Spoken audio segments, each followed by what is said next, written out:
शनिवार 13 डिसेंबरची पहाट साताऱ्याच्या जावळी तालुक्यातल्या सावरी गावात मोठ्या प्रमाणात पोलिसांच्या गाड्या दाखल झाल्या। गाड्यांमधून पोलीस उतरले आणि त्यांनी छापा टाकला।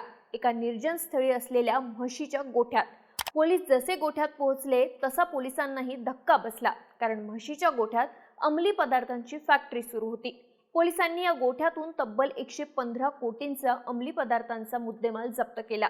3 जणांना ताब्यात सुद्धा घेतलं। साताऱ्यातली अंमली पदार्थांची मोठी फॅक्टरी पोलिसांनी उद्ध्वस्त केली। पण त्याच दुपारी काँग्रेसचे प्रदेशाध्यक्ष हर्षवर्धन सपकाळ यांनी एक्सवर पोस्ट करत गंभीर आरोप केले आणि चर्चा सुरू झाली या सगळ्याचं कनेक्शन उपमुख्यमंत्री एकनाथ शिंदे यांच्याशी असल्याची। त्यात पोलिसांनी ताब्यात घेतलेल्या एका आरोपीला लगेच सोडून दिल्यामुळे आणखी प्रश्न विचारले जाऊ लागले। पण मुंबई पोलिसांनी साताऱ्यातल्या अंमली पदार्थाची फॅक्टरी कशी उद्ध्वस्त केली, या प्रकरणात राजकीय वरदहस्त असल्याचे आरोप का होत आहेत? अंमली पदार्थांच्या केसमध्ये पोलिसांकडून कोणती कारवाई करण्यात आली आहे, सगळी स्टोरी सांगणारा हा व्हिडिओ। नमस्कार, मी दिव्या आणि तुम्ही बघताय बोल भिडू। साताऱ्यातलं सावरी गाव सध्या राज्यभरात चर्चेत आहे। सावरी गाव बामणोलीच्या जवळ असून साताऱ्यापासून साधारण 45 किलोमीटर अंतरावर आहे। सावरी दुर्गम आणि डोंगराळ भागात आहे। आजूबाजूला घनदाट जंगल आहे। त्यामुळे शनिवारी भल्या पहाटे पोलिसांचा मोठा ताफा गावात दाखल झाल्यामुळे नक्की काय घडतंय याचा अंदाज कोणालाच येत नव्हता। त्यात पोलिसांच्या गाड्या ज्या ठिकाणी जाऊन थांबल्या ते ठिकाण डोंगराच्या पायथ्याला कडेकपारीतलं।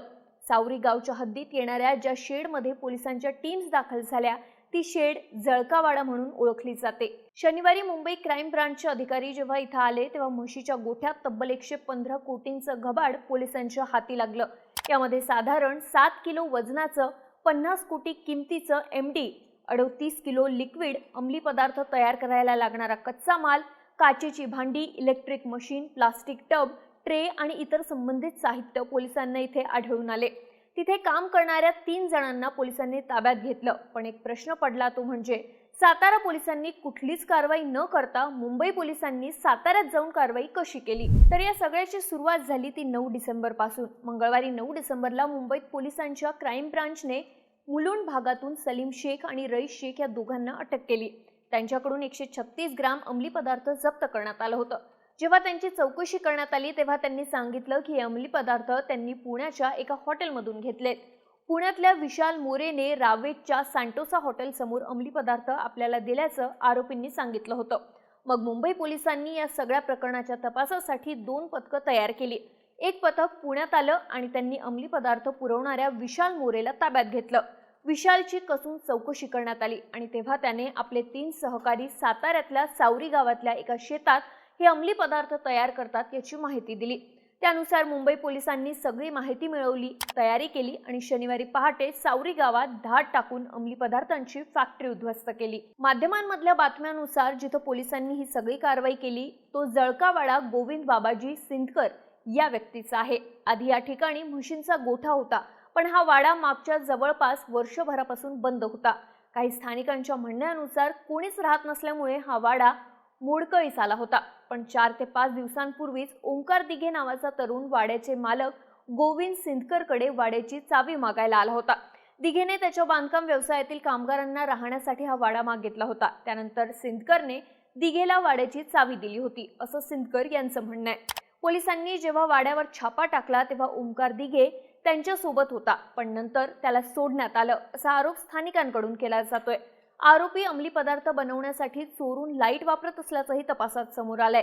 पोलिसांनी भल्या पहाटे छापा टाकून सगळा मुद्देमाल जप्त केला आणि संध्याकाळी जप्त केलेला सगळा माल घेऊन पोलीस मुंबईकडे रवाना झाले।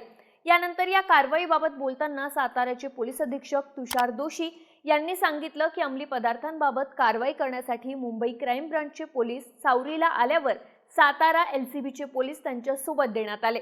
याबाबतचा गुन्हा मुलुंड पोलीस ठाण्यात दाखल आहे। सावरीतून 4घांना ताब्यात घेण्यात आलंय। या सगळ्याचा तपास मुंबई पोलीस करतायत। दरम्यान इथून ताब्यात घेतलेले कामगार हे पश्चिम बंगालचे असल्याची माहिती आता दिली जाते। मुंबई पोलिसांनी केलेल्या या कारवाईची माहिती समोर आल्यानंतर शनिवारी दुपारी काँग्रेसचे प्रदेशाध्यक्ष हर्षवर्धन सपकाळ यांनी एक्सवर पोस्ट करत काही गंभीर प्रश्न उपस्थित केले होते। इथे नेमकं काय सुरू आहे? ही जागा उपमुख्यमंत्र्यांच्या जवळच्या व्यक्तीची आहे का नातेवाईकांची? तिथे अंमली पदार्थांची फॅक्टरी सुरू आहे का? बोगस नोटांचा कारखाना, जादूटोणा सुरू आहे की आणखी काही अवैध धंदे? मुंबई क्राईम ब्रांच आणि वरिष्ठ पोलीस अधिकारी तिथे का पोहोचलेत? सरकार काय झाकण्याचा प्रयत्न करतेय? सातारा जिल्ह्यातील जावळी तालुक्यातील सावरी गावात नक्की काय सुरू आहे? मुंबई क्राईम ब्रांचला इथे नेमके कोणते घबाड सापडले? सातारा जिल्हा पोलीस अधीक्षक इथे तातडीने का दाखल झालेत? इथून जवळच असलेल्या तेजस हॉटेलमध्ये रात्री मुक्कामाला असलेले प्रकाश शिंदे कोण आहेत? गृह मंत्रालयाने स्पष्टीकरण दिलं पाहिजे असं ट्विट करत त्यांनी प्रश्न विचारले होते। त्यानंतर रविवारी पुन्हा एकदा पोस्ट करत त्यांनी सरकार आता उडता महाराष्ट्र करूनच थांबणार आहे का असं म्हणत त्यांनी सरकारवर टीका केली। तसंच ओमकार दिघेला पोलिसांनी का सोडलं? प्रकाश शिंदे आणि ओमकार दिघे यांचे संबंध काय आहेत? पुण्यात अटक झालेल्या विशाल मोरेचे ओमकार दिघे आणि प्रकाश शिंदे यांच्यासोबत काय संबंध आहे? यासारखे अनेक प्रश्न विचारले। त्यामुळे साताऱ्यात हे सगळं राजकीय वरदहस्तातून सुरू होतं का याच्या चर्चाही सुरू झाल्या। ठाकरे गटाच्या अंबादास दानवे यांनीही या प्रकरणावरून सरकारवर टीका केली आहे। महाराष्ट्राला यामुळे उडता महाराष्ट्र का म्हणू नये? साताऱ्यातील कारखान्याचे मुंबई पश्चिम बंगाल कनेक्शन हे सरकारमधील घटकांच्या पिल्लावळीपर्यंत आहे, हे सत्य आहे का? एक विशिष्ट पक्षाचे साताऱ्यावर वर्चस्व आहे म्हणून या कारखान्याला अभय होतं का?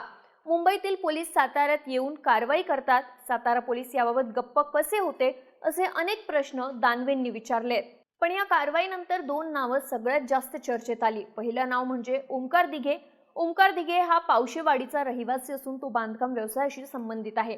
या अंमली पदार्थांच्या फॅक्टरीचा तो मुख्य सूत्रधार असल्याचं बोललं जात आहे।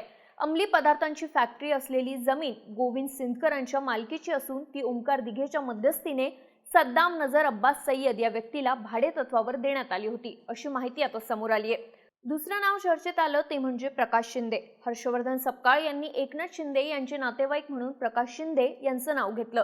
दैनिक पुढारीने दिलेल्या बातमीनुसार प्रकाश शिंदे हे राज्याचे उपमुख्यमंत्री एकनाथ शिंदे यांचे बंधू आहेत। ते ठाण्यातले माजी नगरसेवक असून प्रकाश शिंदे यांचं सावरी जवळ एक हॉटेल आहे। या हॉटेलमध्ये ओमकार दिघे हा राहत असल्याचं स्थानिक नागरिकांचं म्हणणं आहे। या हॉटेलच्या रस्त्यासाठी दिघेनेच खडीकरणाचं काम घेतलं होतं असंही म्हटलं जातंय।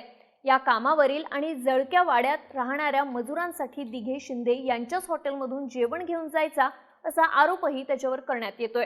हर्षवर्धन सपकाळ यांनीही प्रकाश शिंदे यांचं नाव घेतल्यामुळे शिंदेंचं नाव चर्चेत आलंय। दरम्यान पोलिसांनी या सगळ्या प्रकरणामध्ये मोठ्या प्रमाणात गुप्तता बाळगली असून या सगळ्या प्रकरणाचा अधिकचा तपास सुरू आहे।